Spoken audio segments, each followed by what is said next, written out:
Venezuela अमीर कैसे बना, इनकी कहानी। वेनेजुएला की कहानी किसी साधारण देश की कहानी नहीं है, बल्कि यह जमीन के नीचे छिपे काले सोने यानी पेट्रोलियम की एक तिलस्मी गाथा है। यह कहानी शुरू होती है 20वीं सदी की शुरुआत में। उस समय वेनेजुएला मुख्य रूप से एक कृषि प्रधान और शांत देश था, जहां लोग कॉफी और कोको यानी कोकुआ उगाकर अपना जीवन व्यतीत करते थे। पहला जुमाके वन का चमत्कार 1914।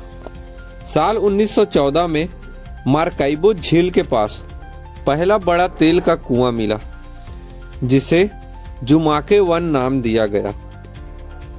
जब जमीन से काला तेल फुहारे की तरह बाहर निकला तो वेनेजुएला का भाग्य रातों रात बदल गया।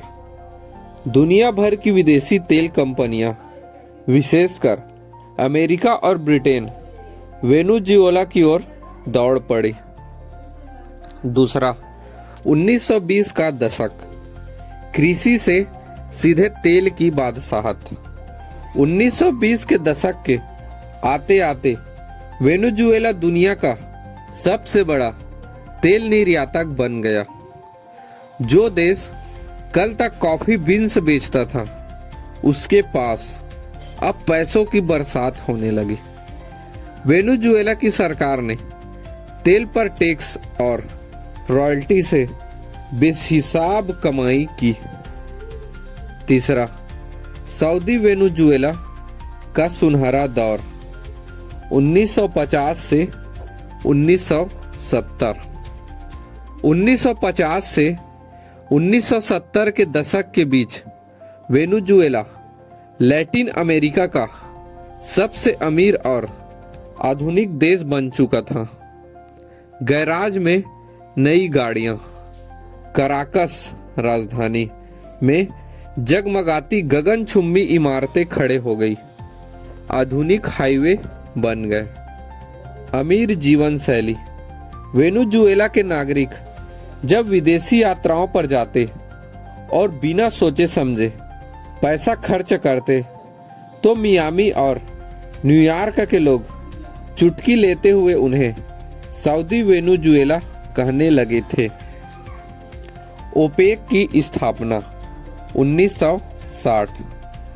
वेनेजुएला केवल अमीर ही नहीं हुआ, बल्कि उसने दुनिया भर के तेल बाजार पर अपना नियंत्रण बनाने के लिए मध्य पूर्व के देशों के साथ मिलकर OPEC, organisation of the petroleum exporting countries की नींव रखी।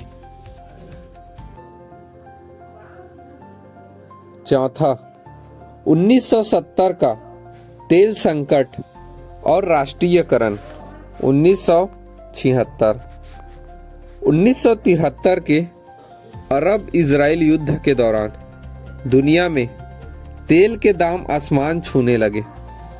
वेनेजुएला के पास इतना पैसा आ गया कि उद्योग का राष्ट्रीयकरण यानी नेशनलाइजेशन नाम की सरकारी तेल कंपनी बनाई। कहानी का मोड़, वेनेजुएला का यह धन दौलत से भरा दौर पूरी तरह से तेल के दामों पर निर्भर था। जब तेल महंगा रहा, वेनेजुएला दुनिया की नज़र में सबसे रईस और चमकदार देश बना रहा, लेकिन एक ही संसाधन पर पूरी तरह निर्भर रहने और अर्थव्यवस्था का विविधीकरण यानी डाइवर्सिफिकेशन न करने की वजह से आगे चलकर जब तेल के दाम गिरे तो इसी अमीरी के पीछे छुपे संकट भी सामने आने लगे।